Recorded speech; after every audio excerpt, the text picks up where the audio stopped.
Intanto da oggi vi informo che l'accesso per le prime dosi lo vogliamo rendere diretto, senza prenotazione, quindi accesso libero per le prime dosi. Questa è la prima novità introdotta in Veneto per accelerare con le vaccinazioni, ma ce n'è una seconda che riguarda chi ha prenotato la dose booster allo scadere dei 6 mesi dal richiamo. Tutti coloro che sono in questa casistica, ci sono prenotati con i 6 mesi, ma oggi potrebbero avere i 5 mesi, cioè potrebbero anticipare, verranno raggiunti da una mail e potranno, dal link di quella mail, modificare la loro prenotazione, se riterranno di volerla modificare, in sicurezza. Cioè non è che devono disdire quello che già hanno prenotato e andare alla cieca a cercarsi una data. Per quanto riguarda i nuovi appuntamenti, da oggi novità introdotta al momento della ricezione della mail di avvenuta prenotazione. Quando vi prenotate vi arriva una mail.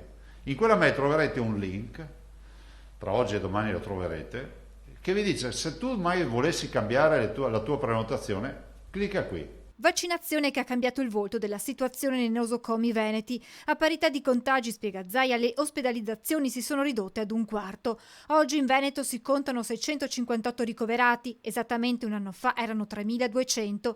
Attualmente in terapia intensiva ci sono 105 persone, 12 mesi fa erano 300, frutto questo del tasso di immunizzazione della popolazione. Ma la pressione ospedaliera inizia ad essere importante, si va dunque verso una graduale riduzione delle prestazioni. E che più dovrebbe far riflettere quelli che dicono che il Covid non esiste. Esiste al punto tale che dà effetti anche a chi non è ammalato di Covid. Delle 500.000 prestazioni rinviate causa Covid se ne erano recuperate 200.000, adesso un nuovo stop. Stiamo facendo ricognizione, finora ogni USL ha cercato di contrarre qualcosa, poco, però usciremo con un'indicazione, con una circolare, come è giusto che sia, uniforme su tutto il territorio. Formale. E guardate che è una sconfitta una roba del genere.